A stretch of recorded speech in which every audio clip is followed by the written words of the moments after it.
पानीपत के सुखदेव नगर में एक व्यापारी रहता है। उस व्यापारी का नाम विनोद बरारा रहता है। विनोद का कुछ दिन पहले एक रोड एक्सीडेंट होता है। इसके वजह से काफी दिन वो घर पे आराम करता है। लेकिन एक दिन अचानक से उसके घर पे एक अनजान आदमी आ जाता है। इत्तेफाक से उस दिन घर का दरवाजा खुला होता है। उसके बाद सीधा विनोद के कमरे में जाकर वो विनोद के ऊपर फायरिंग चालू करता है। उस फायरिंग की आवाज सुनकर उसकी बीवी किचन से भागकर विनोद के कमरे की तरफ आ जाती है।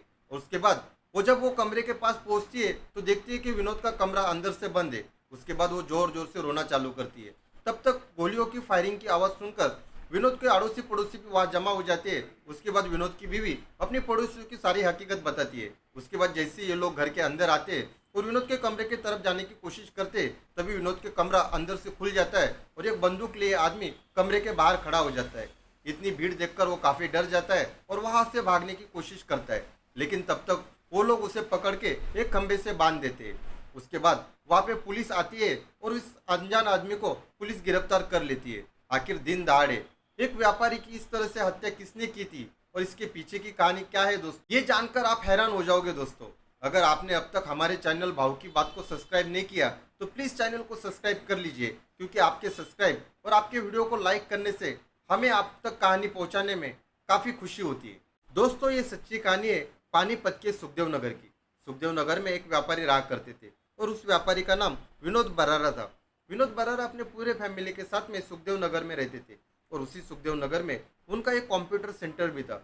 और उनके इस कंप्यूटर सेंटर में काफ़ी ऐसे भी बच्चे पढ़ाई करते थे जिनकी आर्थिक परिस्थिति काफ़ी कमज़ोर थी। उन बच्चों के लिए विनोद मुफ्त में क्लासेस कराया करते थे और उनके पढ़ाई का खर्च भी विनोद दिया करते थे। इसके साथ साथ उनको सोशल मीडिया के ऊपर एक्टिव रहना भी काफ़ी पसंद था। इसकी वजह से कई बार वो सोशल मीडिया के ऊपर इंफॉर्मेटिव वीडियो बनाकर अपलोड किया करते थे। इसकी वजह से सोशल मीडिया के ऊपर भी उनको काफ़ी लोग फॉलो करते थे और उनको काफ़ी लोग पसंद करते थे। अगर उनकी फैमिली की बात की जाए तो उनकी फैमिली भी काफ़ी खुशहाल फैमिली थी। उनकी फैमिली में उनकी माता, उनकी बीवी और उनके दो बच्चे थे और उनके बच्चे में एक बेटा और एक बेटी थे। विनोद के बड़े भाई प्रमोद, जो कि ऑस्ट्रेलिया में रहा करते थे। विनोद और निधि में सब कुछ सही चल रहा था। उनका किसी भी बात के ऊपर कभी झगड़ा नहीं होता था। जितना विनोद अपने फैमिली से प्यार करता था उतना ही निधि भी अपनी फैमिली से प्यार करती थी। उन दोनों में किसी भी बात के लिए कभी भी तू मैं या कभी भी झगड़ा नहीं होता था। इनकी मिसालें तो आजू बाजू के लोग, आस पड़ोसी और रिश्तेदार भी देते थे। ये एक परफेक्ट फैमिली थी। अगर ऐसा भी बोला जाए तो कोई गलत नहीं होगा। दोस्तों, ऐसे ही एक दिन विनोद कंप्यूटर सेंटर के बाहर बैठे हुए थे। तभी वहाँ पे अचानक तेज रफ्तार से एक ट्रक आती है और विनोद को टक्कर मार देती है। इस हादसे के तुरंत बाद वहाँ की पब्लिक विनोद को पास ही के एक हॉस्पिटल में एडमिट करा लेती है और उस ट्रक ड्राइवर को पकड़ लेती है। वो ट्रक ड्राइवर उनको बोलता है कि मैं पानीपत का ही रहने वाला हूँ और मेरा नाम दीपक है। मेरे ट्रक का अचानक ब्रेक फेल हो गया और ये मेरे से हादसा हो गया। उसके बाद तुरंत वहाँ पे पुलिस पहुँचती है और विनोद के चाचा के कहने पर पुलिस कंप्लेंट दर्ज होती है और इस दीपक को गिरफ्तार किया जाता है। ऐसे ही कुछ दिन बीत जाते हैं और विनोद को हॉस्पिटल से डिस्चार्ज मिल जाता है और एक महीने के बाद विनोद पहली बार अपने घर पे पहुंचता है। लेकिन उसे सही से चलने फिरने में काफ़ी तकलीफ होती है, क्योंकि इस हादसे में उसके दोनों पैर फ्रैक्चर हो जाते हैं और उसके लिए उसे कम्प्लीटली बेड रेस्ट करने का डॉक्टर सलाह देते हैं। इधर दीपक को भी जमानत मिल जाती है और दीपक के ऊपर कोर्ट में मुकदमा चालू रहता है। ऐसे कुछ दिन बीत जाते हैं और एक दिन दीपक विनोद के घर पे चला आता है। उस दिन इत्तेफाक से घर का दरवाजा खुला था। दीपक सीधा विनोद के कमरे में चला जाता है और विनोद के ऊपर फायरिंग चालू कर देता है। इस फायरिंग की आवाज़ सुनकर निधि किचन से भागकर सीधा विनोद के कमरे की तरफ भागने लगती है और वो देखती है कि विनोद का जोर जोर से चिल्लाने का आवाज़ आ रहा है। जैसे वो उसके कमरे के पास पहुंचती है, वो देखती है कि कमरा अंदर से बंद है और विनोद का जोर जोर से रोने का आवाज़ आ रहा है। वो सुनकर काफ़ी डर जाती है और सीधा घर के बाहर भागने लगती है।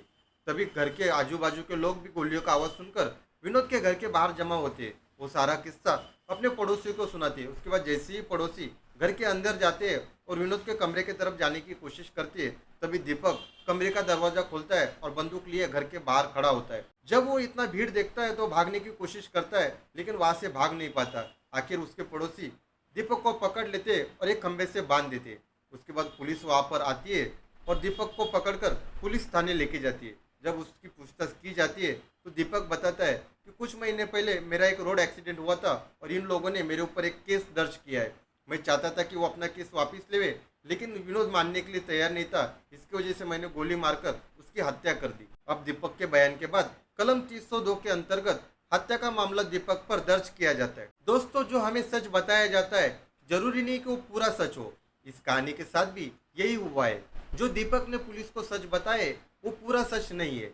इसका पूरा सच और इसके पीछे किसकी साजिश थी ये जानने के लिए हमें 2 साल पीछे जाना पड़ेगा। तो चलिए जानते हैं कि 2 साल पहले आखिर क्या हुआ था। दोस्तों, ये बात तब की है जब 2022 में एसपी शेखावत की नियुक्ति पानीपत के लिए हुई थी। एक दिन उनके मोबाइल के ऊपर एक व्हाट्सएप मैसेज आता है और वो व्हाट्सएप मैसेज ऑस्ट्रेलिया से प्रमोद बरारा भेजते हैं और वो अपने भाई की हत्या की पूरी कहानी एसपी शेखावत को बताते हैं। जब एसपी शेखावत ये सब देखते हैं तो उनको बहुत बड़ी इसमें साजिश दिखती है और उसके बाद Vinod murder case file reopen की जाती है और इसके आगे की जांच पड़ताल के लिए ये फाइल सीबीआई को दी जाती है। जब सीबीआई इसकी जांच पड़ताल कर ही रही थी कि सबसे पहले वो दीपक की कॉल डाटा निकालते हैं तो उसमें एक नंबर उनको दिखता है जो एक्सीडेंट हुआ था उस दिन से लेकर मर्डर वाले दिन तक हमेशा एक नंबर से दीपक कांटेक्ट में था और वो नंबर था सुमित का। सुमित एक जिम ट्रेनर था और एक जिम ट्रेनर और दीपक का क्या कनेक्शन था इसका पता लगाने के लिए सुमित की भी कॉल हिस्ट्री निकाली जाती है। और जब कॉल हिस्ट्री सुमित की निकाली जाती है तो सुमित के मोबाइल नंबर में भी एक नंबर ऐसा मिलता है कि जो हमेशा कनेक्ट रहता था और वो मोबाइल नंबर था विनोद की पत्नी निधि का। निधि और सुमित के बीच में घंटों घंटों बात होती थी और इतना ही नहीं, निधि के अकाउंट से सुमित के अकाउंट के ऊपर लाखों रुपए ट्रांसफर किए गए थे। और इस सबूत के आधार पर निधि और सुमित को गिरफ्तार किया जाता है और उनके साथ सख्ती से पूछताछ की जाती है। इसके बाद वो अपना गुनाह कबूल करते हैं और वो आगे बोलते हैं कि दीपक तो खाली मोहरा था, असली साजिश हम दोनों ने की थी। इसके आगे निधि बताती है कि 2021 में मैंने जिम ज्वाइन की थी और जिम ज्वाइन करने के बाद वहाँ पे मैंने पर्सनल ट्रेनिंग ली थी और जो मुझे पर्सनल ट्रेनिंग देने वाला था वो सुमित था। सुमित और मेरे बीच में इतनी अच्छी बॉन्डिंग हो जाती है कि हमारी फ्रेंडशिप प्यार में तब्दील हो जाती है और उसके बाद हम दोनों का साथ में उठना बैठना साथ में घूमना चालू हो जाता है। ये सिलसिला ऐसे ही कुछ दिन चल रहा था कि एक दिन अचानक से हमारी चाट हिस्ट्री मेरा पति विनोद देख लेता है और मेरा जिम जाना बंद करता है। लेकिन मैं और सुमित इतने क्लोज आ चुके थे कि हम दोनों एक दूसरे के बिना नहीं रह सकते थे। इसके लिए हम दोनों फैसला करते हैं अगर हम दोनों को साथ में रहना है तो विनोद को इस दुनिया से जाना पड़ेगा। इसके लिए विनोद का मारने का हम लोग प्लान बनाते हैं और इसके लिए दीपक को चुना जाता है। दीपक को इसके बदले 10 लाख रुपए दिए जाते हैं। ऐसे ही एक दिन विनोद अपने कंप्यूटर सेंटर के बाहर बैठा हुआ था, तभी दीपक को मौका मिल जाता है और दीपक अपना ट्रक बहुत ही तेज रफ्तार से आकर विनोद के ऊपर चढ़ा देता है। लेकिन उसमें भी विनोद बच जाता है और विनोद की सिर्फ उसमें पैर फ्रैक्चर हो जाते हैं। उसकी वजह से विनोद आराम करने के हिसाब से अपने घर पे ही बैठा रहता है। अब पूरा दिन विनोद घर पे ही रहने के कारण निधि को सुमित से बात करने के लिए नहीं मिल रहा था। इसकी वजह से निधि काफ़ी परेशान हो गई थी। अब विनोद को घर पे ही मारने का वो प्लान बना लेती है और दीपक को बोला जाता है कि तुम मुकदमा सुलह करने के बहाने घर पर आना और विनोद के साथ बहस करके उसे गोली मारकर यहाँ से चले जाना। और इसके आगे तुम्हारी पूरी फैमिली का खर्चा मैं और सुमित ले लूंगी और तुमको जेल से भी हम लोग छुड़ा लेंगे।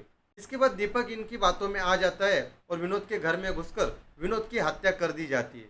अब इन तीनों के ऊपर कलम 302 के अंतर्गत हत्या का मामला दर्ज है। ये तीनों जेल के सलाखों के पीछे। दोस्तों, निधि के अवैध संबंधों के कारण एक हंसता खेलता परिवार बिखर जाता है। दोस्तों, इसी तरह की सच्ची कहानियों के लिए अपने यूट्यूब चैनल भाव की बात को सब्सक्राइब करें और बेल आइकन को दबाना ना भूलें। तब तक के लिए अपना ख्याल रखिए, स्वस्थ रहिए। जय हिंद।